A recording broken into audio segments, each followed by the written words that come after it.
Entonces, que busquen o que vayan buscando el libro de Joel en sus Biblias y vamos a dar un momento para encontrarlo, porque es un libro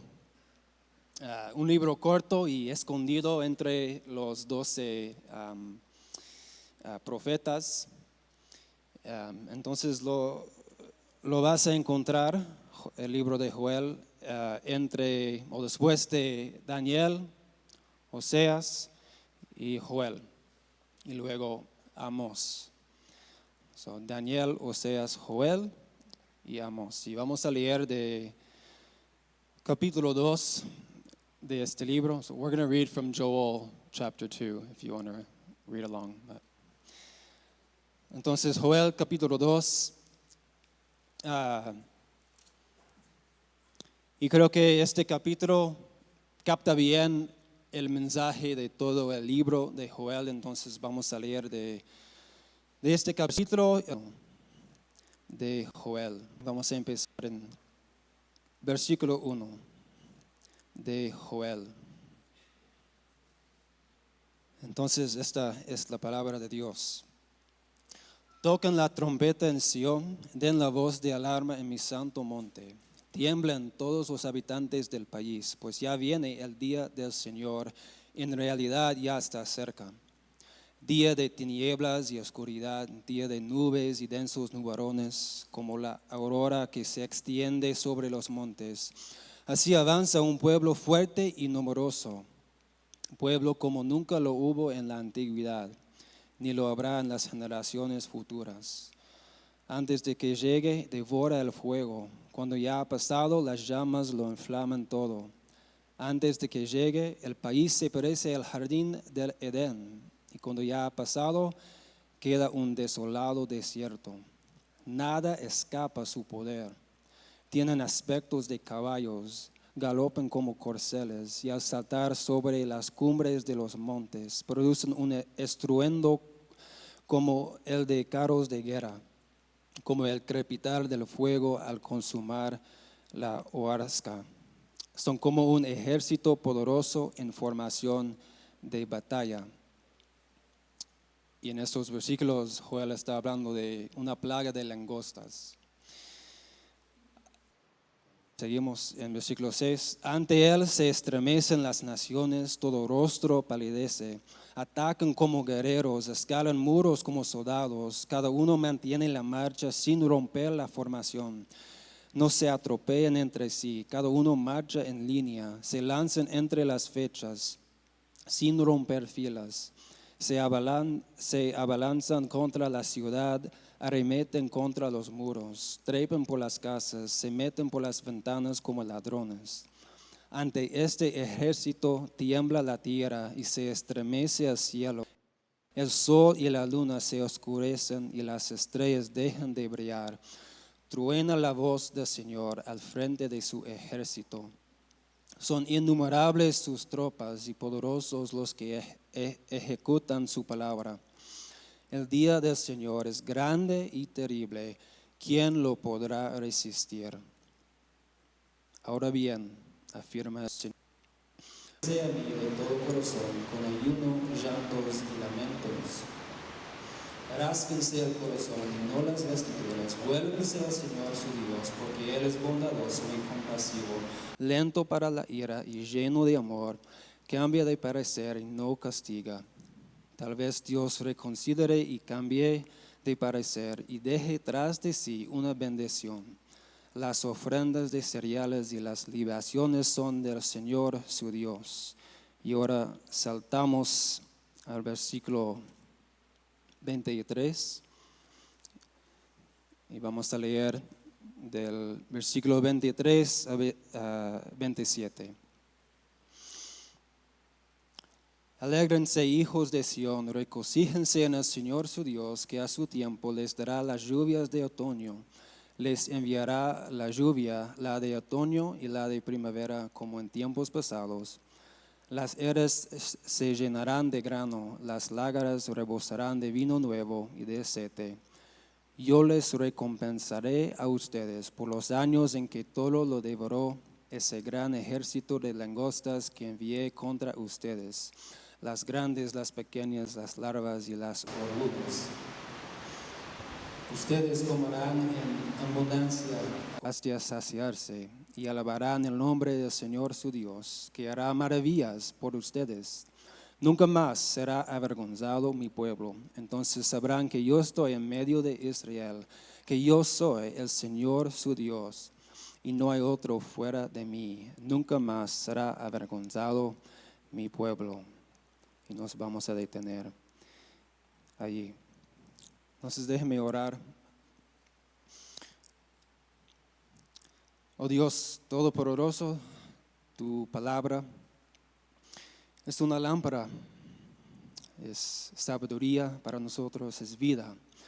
Entonces bendice la lectura y la predica de tu palabra por medio de tu profeta Joel, y ayúdanos a someternos a estas escrituras, y abre los ojos para que entendamos no solo con la mente, sino también con el corazón. Oramos todo esto en el nombre de Jesús. Amén. Cuando uno viene a México de otro país, ¿no?, como Canadá, hay choques culturales, ¿no? Hay costumbres, suposiciones que traes de tu país original que choquen con tu país adoptado, ¿no? En este caso México. Perdón. Y una de las suposiciones que los canadienses tenemos es que cuando estamos manejando por la carretera no habrá topes, ¿no? Y si hay tope, definitivamente habrá una señal que nos advierte, ¿no? Así que cuando un canadiense como yo llega a México, está manejando por la carretera y sin advertencia, sin señal ninguna, choca con un tope a toda velocidad, pues es un choque cultural, literal, ¿no? Y puede ser peligroso, ¿no? Chocar un tope a toda velocidad, tanto para la gente como para el coche. Entonces sería bueno, en mi humilde opinión, sería bueno que hubiera más señales, ¿no? Señales oficiales y, ¿no?, pintados que advierte sobre los topes. Y por supuesto una señal, ¿no?, sirve para advertirnos acerca de un peligro inminente, ¿no?, y nos permite tomar la acción necesaria para evitar el peligro, ¿no? Veo la señal, disminuyo la velocidad y así yo evito el peligro. Y una señal es lo que tenemos en este capítulo de Joel, de esta profecía. Pero no es, obviamente no es una señal que nos advierte sobre un tope, sino algo mucho más serio. El día del Señor, el día en el que Dios juzgará a todos. Y si ignoras la señal de Joel, te vas a encontrar en el día del Señor, delante de Dios, 3 veces santo. Y si tú eres pecador sin Cristo, pues aguas, ¿no? Porque el juicio de Dios seguramente vendrá sobre los pecadores. Sin embargo, si prestes atención a la señal, si te arrepientes y buscas a Dios, podrás recibir este día, el día del Señor, con los brazos abiertos, ¿no? Sabiendo que en Cristo eres declarado justo y no habrá juicio para ti, sino, ¿no?, salvación, vida eterna. Entonces el mensaje de esta porción de Joel, del libro de Joel, de hecho, es este: no ignores las señales, no ignores las señales, porque nos advierten que el día del juicio vendrá, se acerca, y nos llaman a volver a Dios porque Él es un Dios bondadoso y compasivo. Lo repito, no ignores las señales, nos advierten que el día de juicio se acerca y nos llaman a volver a Dios porque Él es un Dios bondadoso y compasivo.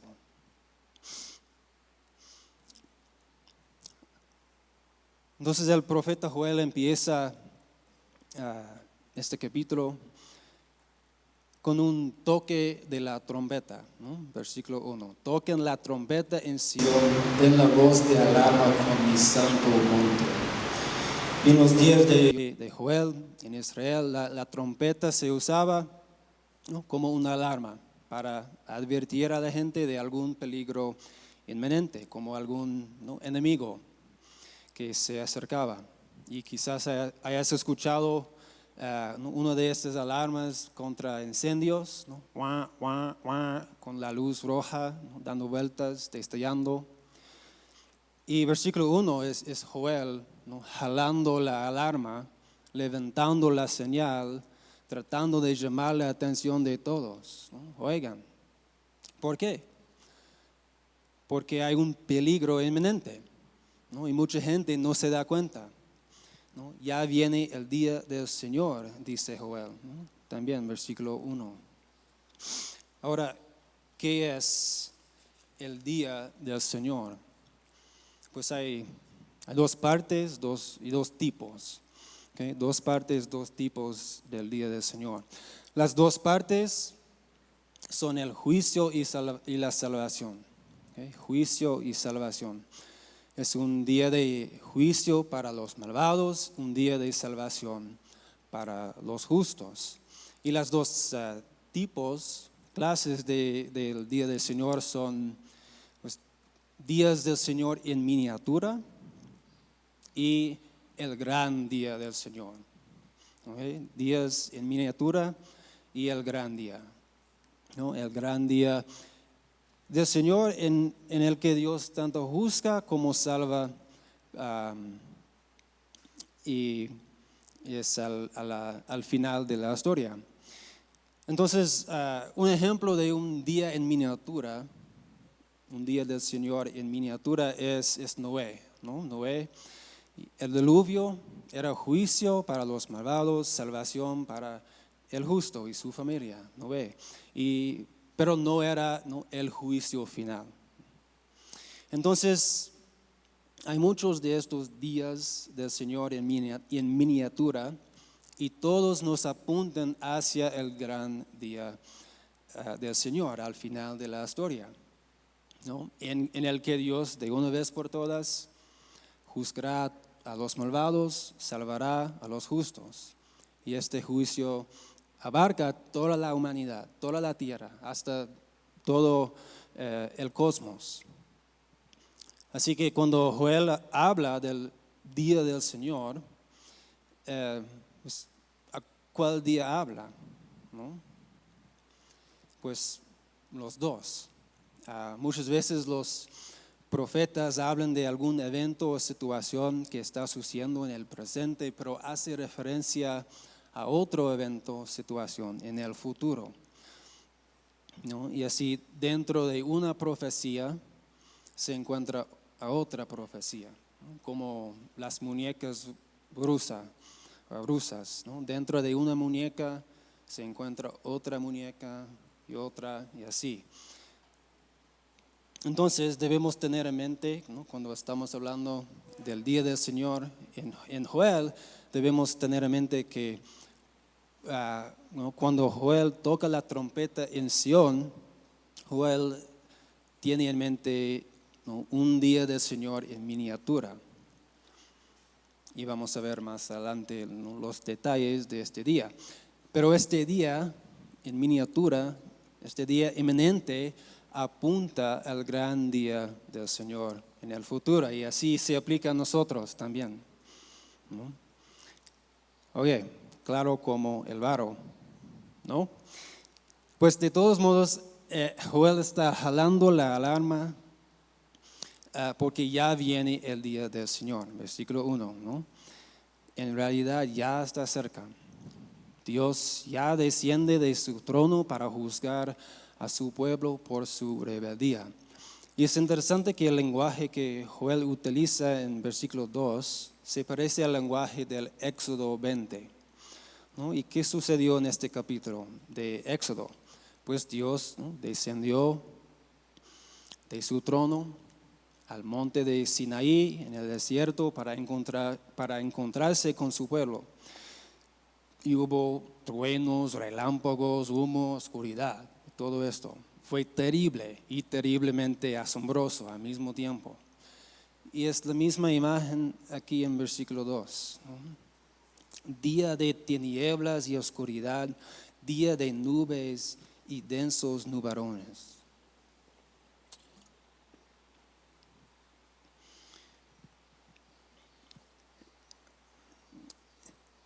Entonces el mensaje queda claro, pues por lo menos para los israelitas, ¿no? El mensaje queda claro. Cuando Dios viene a la tierra, es en serio.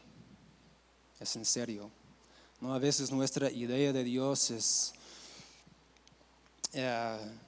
no, es solamente de un papá amoroso, o no, Jesús mi mejor amigo. Y no está mal. Pero tenemos que decir también que, ¿no?, Hebreos 10:31, terrible cosa es caer en las manos del Dios vivo. ¿No? Terrible cosa es caer en las manos de Dios vivo y santo, ¿no? Y aún más si estás en rebeldía contra este Dios, ¿no?, como estaba la mayoría del pueblo de Israel en los días de Joel. Dios es santo y justo y bueno, y si tú no eres lo mismo y tú sigues en pecado, y si tú no tienes Salvador, ¿no?, cuidado, ¿no? Dios viene para encontrarse contigo y juicio, ¿no? Muchas personas asumen que Dios simplemente va a barrer todos sus pecados bajo, ¿no?, algún tapete celestial y ya, olvidarse de ellos, ¿no? Dios es amor, ¿no? Y a Él no importan unos pequeños pecados. O por lo menos Dios puede perdonar los pecados sin problema, ¿no? Sin embargo, las escrituras son claras en decirnos que no es así, ¿no? Dios no trata los pecados como ofensas menores, ¿no? La verdad es que Dios odia tanto el pecado porque ama tanto la justicia, ¿no? Dios es bueno y justo, así que todo lo que va en contra y amenaza la bondad y la justicia es repugnante para Dios, ¿no? Y Dios no lo pasa por alto, ¿no? Ahora, ¿cuál es la comida más fea, más asquerosa que has comido?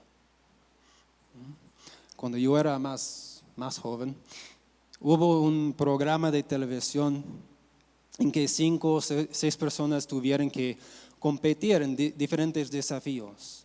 Y siempre hubo un desafío de comer cosas extrañas, ¿no? Y sin lugar a dudas, lo más asqueroso que tuvieron que comer en este programa fue un licuado de ratas. ¿Y cómo puedes imaginar, si quieres imaginar tal cosa? Las personas que tomaron este licuado de ratas no estaba no muy pronto sentían náuseas, ¿no? Empezaban a sudar, su cuerpo temblaba, ¿no?, y luego vomitaron el licuado, ¿no? ¿Por qué? ¿Qué estaba pasando? ¿No? Su cuerpo, el cuerpo humano, ¿no?, estaba reaccionando contra el licuado de ratas, ¿no? Estaba rechazando violentamente el licuado porque no era alimento, no es alimento, era lo contrario, completamente lo contrario de alimento. Y en lugar de alimentar y nutrir el cuerpo, hará daño al cuerpo, ¿no? Y por lo tanto, el cuerpo no lo acepta, lo rechaza, lo vomita. Y algo similar sucede con Dios y el pecado, ¿no? El pecado, la injusticia, odio, orgullo, envidia, todas estas cosas son totalmente lo contrario al carácter de Dios. Así que Dios no lo puede aceptar ni tolerar. El pecado es repugnante a Dios. Y la única razón por la que Dios permite que exista el pecado durante un tiempo es para darnos tiempo para alejarnos del pecado, o digamos, ¿no?, vomitar el pecado de nuestras vidas y volver a Dios. Dios nos da tiempo para alejarnos a Dios, alejarnos del pecado y volver a Dios. Pero es tiempo limitado, ¿no? Es tiempo limitado. El tiempo de espera y paciencia terminará y llegará el día del juicio, el día del Señor. Y en aquel día, ¿no?, Dios trae toda la fuerza de su ira contra el pecado y los pecadores. No serán echados debajo de, ¿no?, algún tapete celestial, sino quemados en el fuego del infierno. Entonces, ¿no?, cuidado que no confundes la paciencia de Dios contigo, con tus pecados, con la apatía de Dios. No confundes la paciencia de Dios con la apatía de Dios. Bueno, Joel toca la trompeta porque Dios ya viene en juicio contra su pueblo rebeldía. Pero ¿cuál era el juicio de Dios que venía en los días de Joel? No leímos el primer capítulo de Joel, pero no habla de una invasión de langostas, ¿no? Y en versículos 3 al 11 de capítulo 2 sigue hablando de las langostas, ¿no?, en una manera poética. Y quizás langostas no te dan miedo, sin embargo a los de Israel sí, ¿no? Les daba mucho miedo. Conocían muy bien las plagas de langostas que podían devastar la tierra y la cosecha y dejar al pueblo sin alimento, sin vida. Y es interesante que en capítulo 1, versículo 4 y también en capítulo 2, Joel utiliza varias palabras distintas para describir las langostas. Y en el español leemos, ¿no?, langostas grandes. Este es, pues en capítulo 2, es versículo 25, ¿no? Langostas, dice, las grandes, las pequeñas, las larvas y las orugas. Entonces, ¿no?, 4 palabras para decir langosta.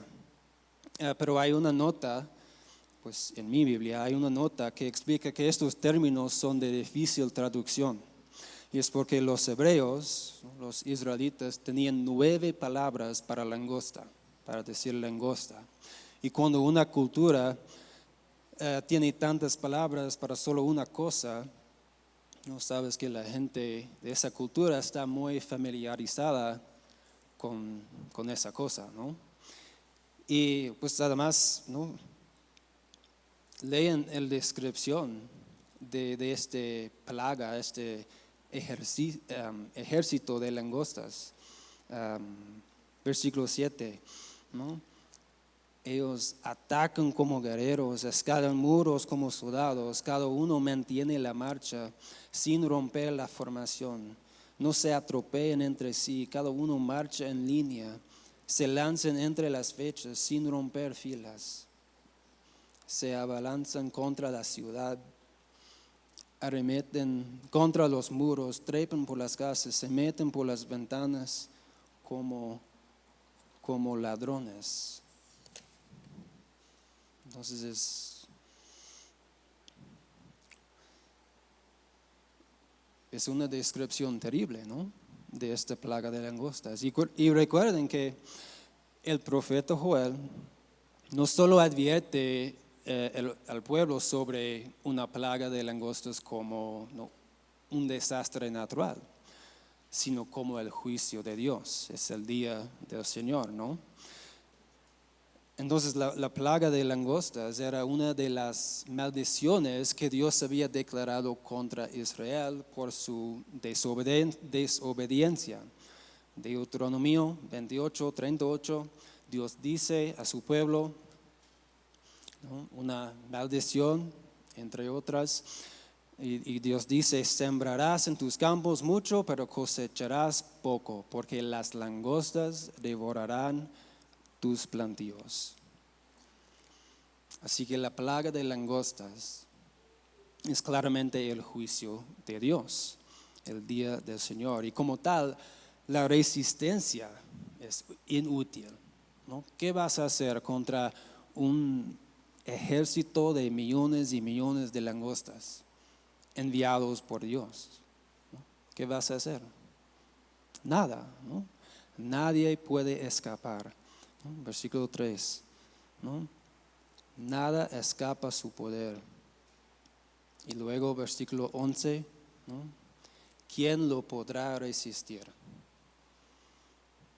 Y la respuesta es nadie, ¿no? Entonces la pregunta clave es, o debe ser, ¿qué debemos hacer sabiendo que se acerca el día de juicio y no podemos escapar? ¿Qué debemos hacer? ¿No? Porque el profeta Joel no toca la alarma solo para asustar al pueblo de Israel, ni sembrar el pánico en todo Israel. No, Joel tiene un propósito en sus palabras fuertes. Joel está tratando de evitarles más calamidades, ¿no?, el juicio de Dios. Y es por eso que, ¿no?, Joel les dice que qué deben hacer, ¿no?, frente a ese ejército de langostas, este juicio de Dios. Joel dice: miren, ¿no?, el juicio ya viene, nadie puede escapar. Ahora hagan esto. Versículo 12. Ahora bien, afirma el Señor, vuélvense a mí de todo corazón, con ayuno, llantos y lamentos.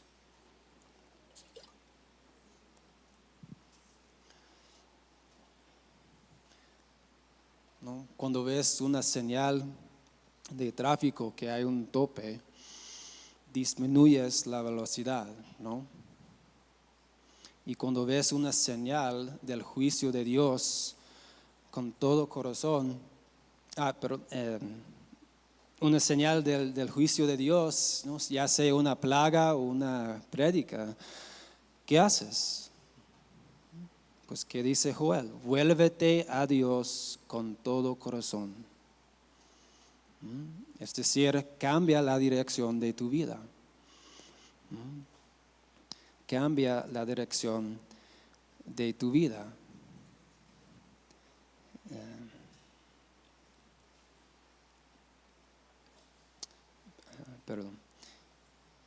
¿No? Cambia la dirección en la que vas, ¿no?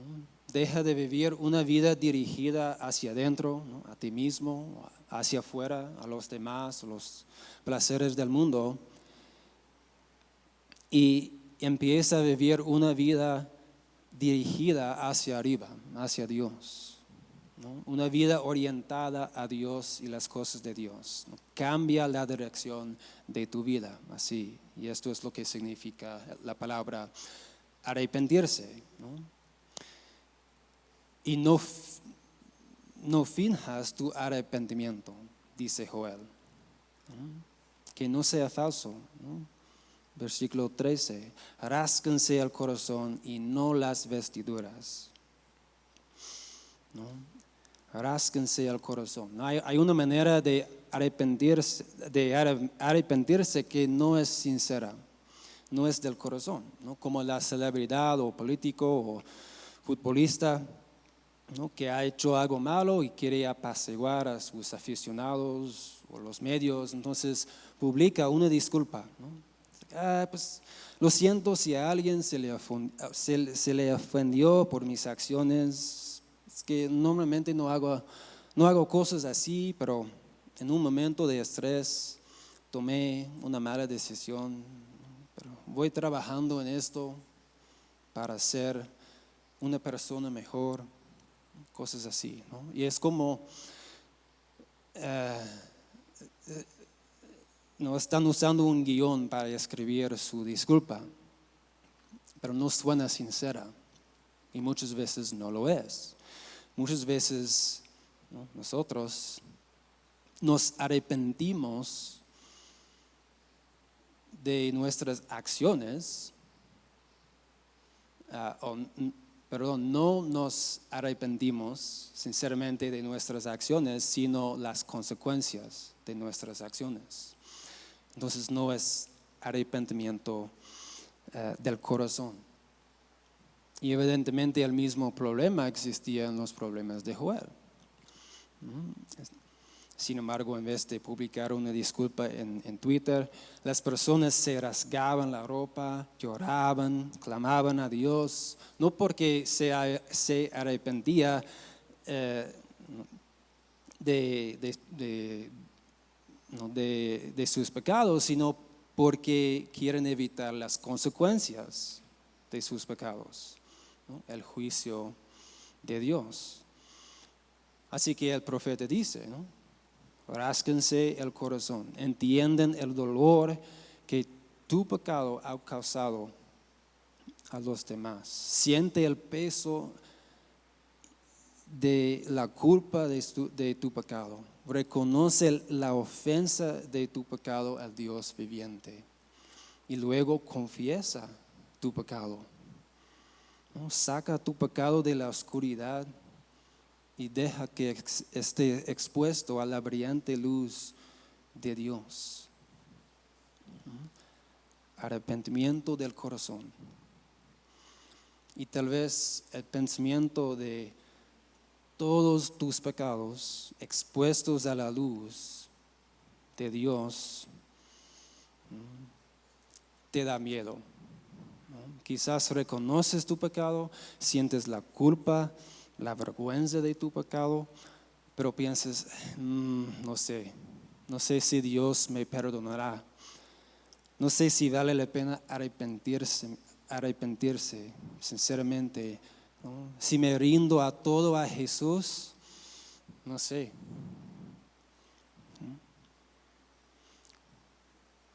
Versículo 13. Rásquense el corazón y no las vestiduras. Vuélvense al Señor su Dios. ¿Por qué? Porque Él es bondadoso y compasivo, lento para la ira, lleno de amor, cambia de parecer y no castiga. Y Joel pudo decir estas palabras maravillosas, porque él, ¿no?, a lo mejor estaba recordando todas las promesas y las historias de salvación de Dios. Estaba recordando la promesa, la gracia a Adán y Eva, a Noé y su familia, a Abraham y su familia, a los israelitas en esclavitud en Israel, en el Mar Rojo, en el desierto, ¿no? Todas estas historias, estas promesas, ¿no? Y mil ejemplos más de la bondad y la compasión de Dios hacia pecadores que no merecían nada de la gracia de Dios, ¿no? Y si Joel estuviera vivo en nuestros días, si estuviera frente a ustedes en este oratorio, estoy convencido que Joel diría algo así, ¿no? ¿Quieren saber que Dios es bondadoso y compasivo? Sí, pueden mirar a todas las historias del Antiguo Testamento que demuestran la bondad y compasión de Dios, ¿no? y su deseo de perdonar. Pero ¿saben qué? Todas estas historias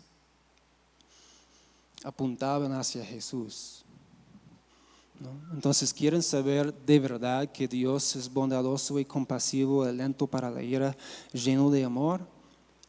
Pues mira a Jesús. Mira a la vida de Jesús y cómo no acabo de romper la caña quebrada, para usar las palabras de Isaías.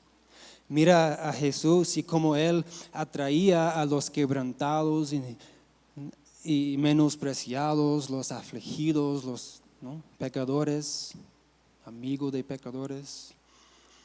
Miren a Jesús en la cruz sufriendo el peso y la vergüenza de tus pecados, ¿no?, desnudo y cubierto en sangre y sudor para ti.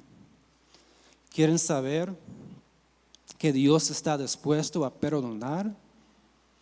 ¿Quieren saber que Dios quiere mostrar gracia sobre gracia a sus hijos?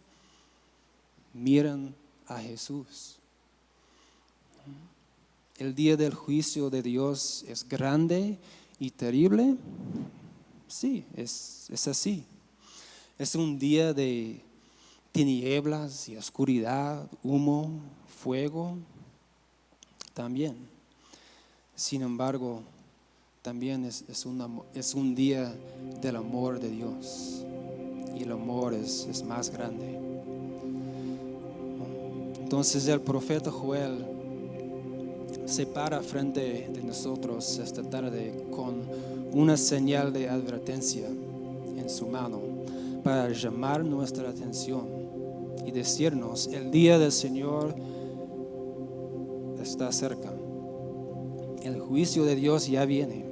Es hora del arrepentimiento y Dios está más que dispuesto a abrazarte, perdonarte y celebrar tu regreso. De hecho, Dios es experto en hacerlo. Entonces, ¿cómo responderemos a esta señal de Joel? Algunos, tristemente, dice la Biblia, ¿no?, van a ignorar las señales. Y como el conductor que ignora la señal de tráfico, seguirán yendo a toda velocidad hasta que chocan con el juicio de Dios. Y otros, y oro que sea verdad para todos nosotros, otros van a volver a Dios con todo corazón para encontrar su bondad y compasión. Van a dejar sus pecados al pie de la cruz y sabrán lo que significa ser verdaderamente libre, y sabrán la vida abundante de Jesús. Miren conmigo a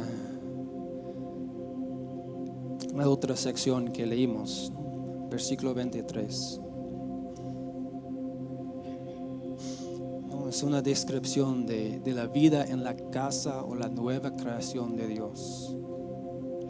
Alégrense, hijos de Sión, regocíjense en el Señor su Dios, que a su tiempo les dará las lluvias de otoño. Les enviará la lluvia, la de otoño y la de primavera, como en tiempos pasados. Las eras se llenarán de grano, los lagares rebosarán de vino nuevo y de aceite. Y dice Dios: yo les recompensaré a ustedes por los años en que todo lo devoró.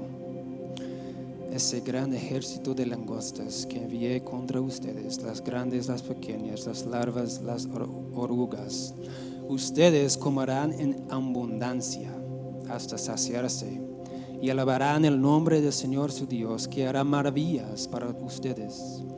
Nunca más será avergonzado mi pueblo. Entonces sabrán que yo estoy en medio de Israel, que yo soy el Señor su Dios, y no hay otro fuera de mí. Nunca más será avergonzado mi pueblo. ¿Te das cuenta? Cuando nos volvemos a Dios en arrepentimiento, Dios no nos perdona de mala gana y nos dice, bueno, supongo que no puedes entrar al cielo, pero no toques ni rompas nada y tienes que tocar el arpa todo el día para mi gloria. No, no es así. Nuestro Dios es como el padre de la parábola del hijo perdido. ¿Recuerdan? Hemos estado en aquel país lejano en pecado y ya cambiamos la dirección de nuestra vida y estamos caminando, volviendo a Dios. Y mientras todavía estamos lejos de la casa de Dios, Dios nos ve y se compadece de nosotros. Sale corriendo a abrazarnos, vestirnos de ropa nueva y celebrarnos con un banquete extravagante, hasta que algunos dicen, ¿hiciste una fiesta para él? ¿Para ella? ¿Para ese pecador? Y esto es lo que nos espera si volvemos a Dios con todo corazón. Entonces, si ya te has vuelto a Dios y has aceptado a Cristo como tu Salvador, no dejes de volverte a Dios. La vida cristiana es una vida de vivir momento a momento en arrepentimiento y humildad, ¿no? Con la mirada puesta a Jesús y su perdón, su promesa de vida eterna, vida abundante. Y si todavía no has vuelto a Dios, si todavía estás en aquel país lejano, en el pecado, si aún no has vuelto a Dios, no sé qué te detiene allí, pero nada de lo que puedes disfrutar en esta vida es tan bueno como lo que te espera en la nueva vida de Jesús. Nada. Oremos.